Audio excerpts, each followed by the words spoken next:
একদিন আপনার দোয়া বাস্তবায়িত হবে ইনশাল্লাহ।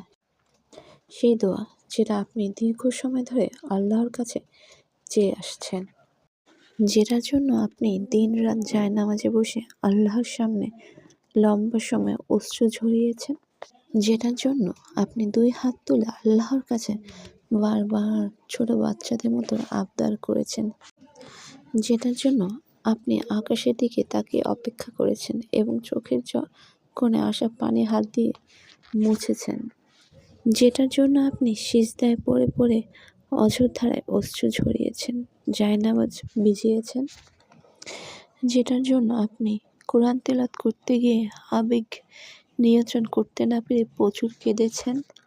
হ্যাঁ, হবে, আপনার নেক দোয়াগুলো অবশ্যই কবুল হবে ইনশাল্লাহ।